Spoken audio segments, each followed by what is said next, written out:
गुरु प्यारी साथ संगत जी, सभी को प्यार भरी राधा स्वामी जी। आज की जो वीडियो का विषय है बहुत ही सुंदर है, इसलिए वीडियो को ध्यान से जरूर देखना।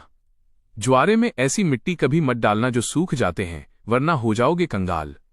आज मैं आप लोगों को ज्वारे की संपूर्ण जानकारी बताऊंगा। नवरात्रि के 9 दिन के बाद क्या ज्वारे को विसर्जित कर देना चाहिए या ज्वारे को कुछ बचा करके अपने पास में रखना चाहिए? ज्वारे में छिपा है आपके भाग्य उदय होने का राज।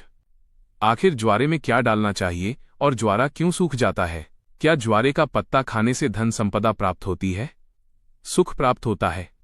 नवरात्रों में ज्वारे क्यों उगाते हैं, जानिए संपूर्ण जानकारी।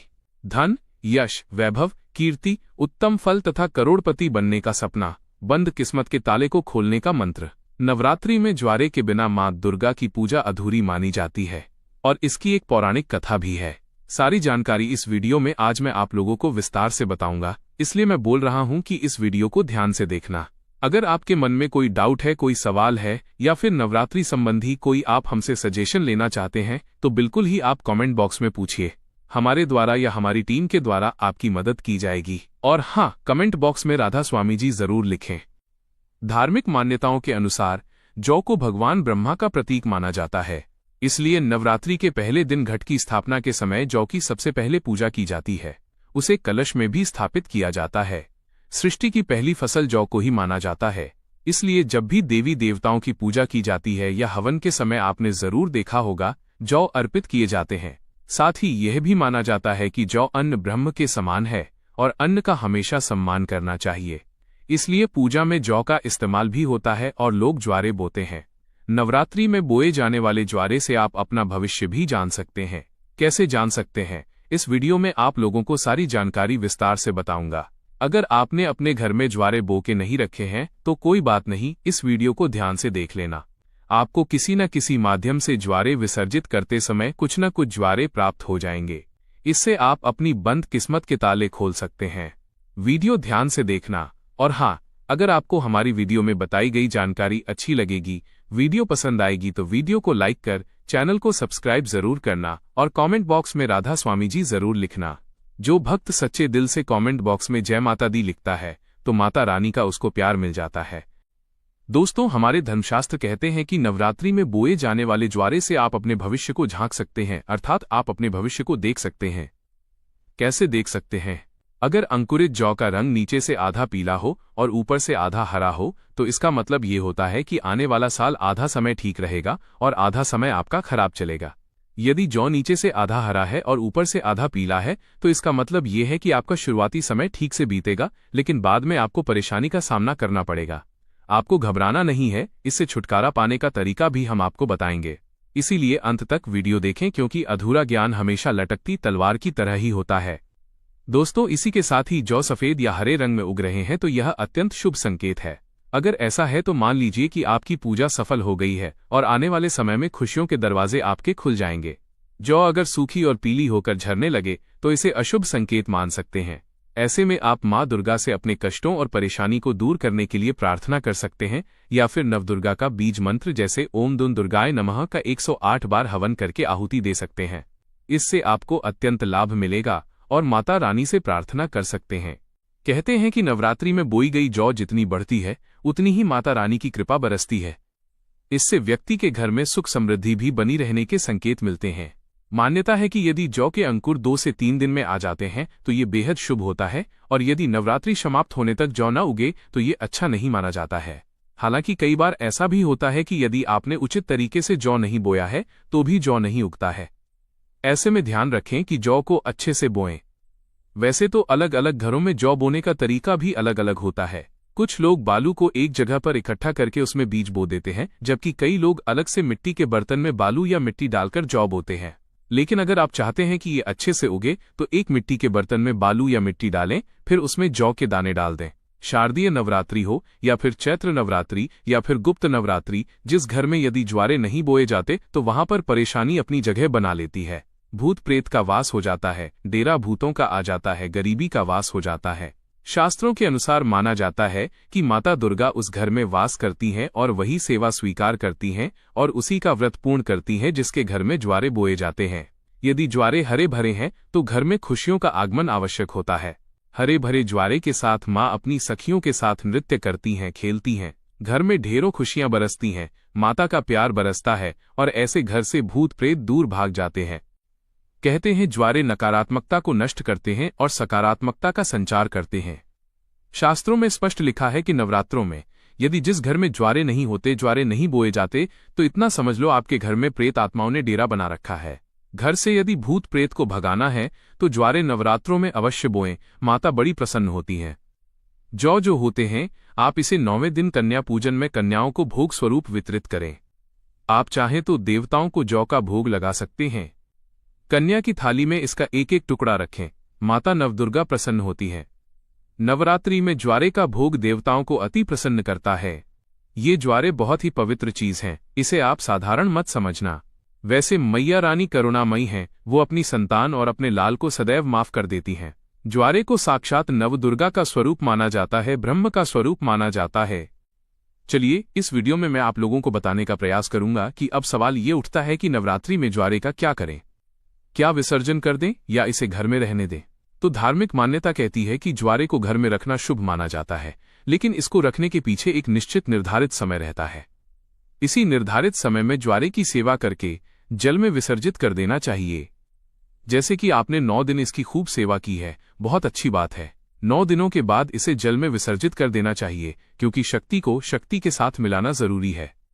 जल को गंगा शक्ति कहा जाता है और ज्वारे को श्री शक्ति। श्री शक्ति अर्थात लक्ष्मी की शक्ति, दुर्गा की शक्ति। इसीलिए श्री शक्ति को हम जब जल शक्ति यानी गंगा शक्ति को भेंट करते हैं तो ये गंगा शक्ति में जाकर मिल जाती है। मैं आपको एक छोटे से उदाहरण से समझाने की कोशिश करूंगा। जिस प्रकार हमारा शरीर पंच तत्वों में मिल जाता है, उसी प्रकार ज्वारा भी पूर्ण प्रकार शक्ति के साथ अपने अष्टभुजा दुर्गा स्वरूप में शक्ति में मिल जाता है। ज्वारा 9 दिन अखंड ज्योत जलने के कारण, ध्यान से सुनना, ज्वारे के आसपास 9 दिन अखंड ज्योति जलने के कारण और माँ दुर्गा के समीप रहने के कारण बिल्कुल ही ये शक्ति स्वरूप में जागृत हो जाते हैं। ऐसे ज्वारे लोगों के दुख, तकलीफ, परेशानी इन सब को चुटकियों में समाप्त कर सकते हैं। तो आइए इस वीडियो में जानते हैं ज्वारे से किस प्रकार हम अपनी फूटी किस्मत को दूर कर सकते हैं, अपने दुर्भाग्य को सौभाग्य में बदल सकते हैं और अपनी सभी प्रकार की दबी हुई इच्छाओं को पूर्ण कर सकते हैं।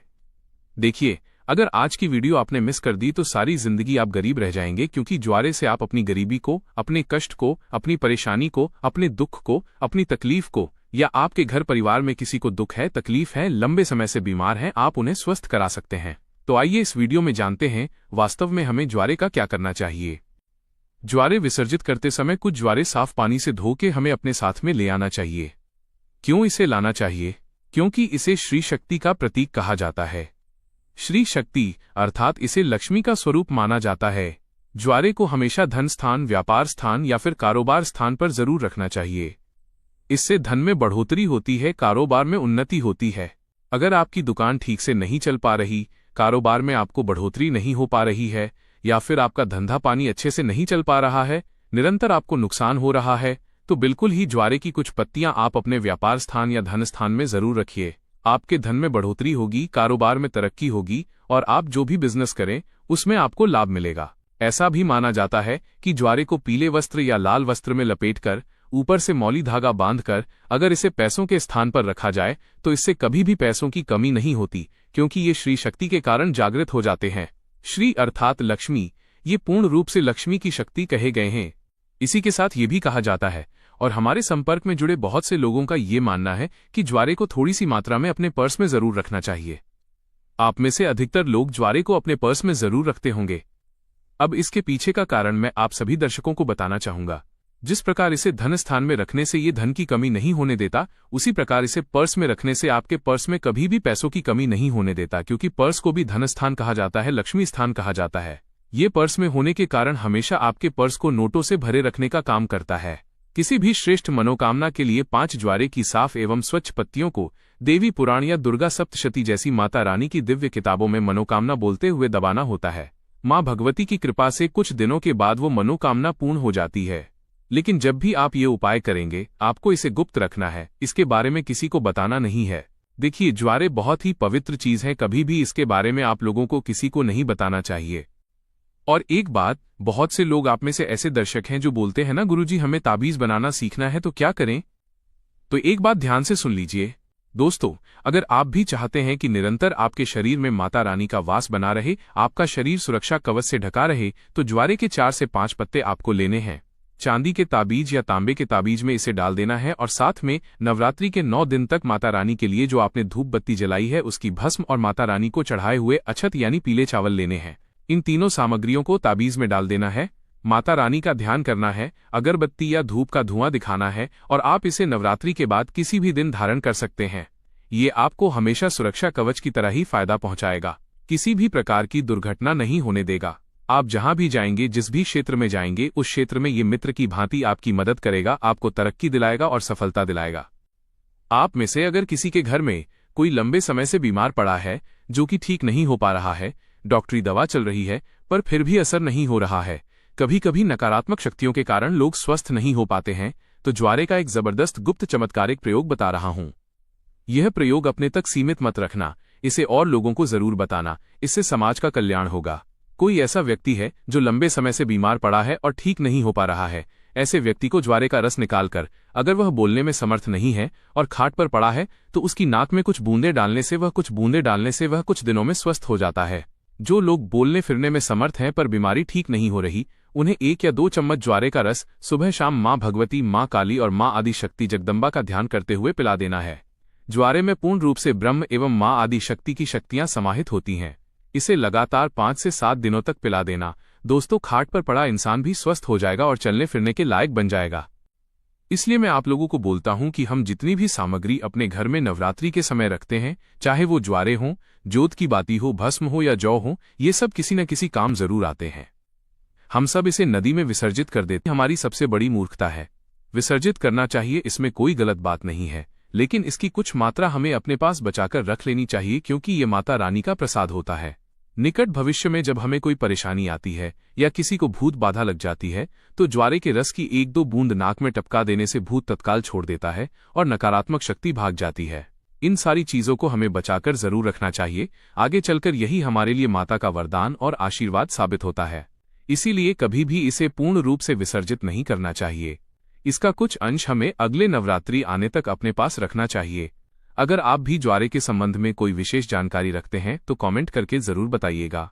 अगर कमेंट बॉक्स में अभी तक राधा स्वामी जी नहीं लिखा है तो राधा स्वामी जी लिखकर हमारे चैनल को सब्सक्राइब जरूर करिएगा। इसी के साथ हमें दें इजाजत, तब तक के लिए राधा स्वामी।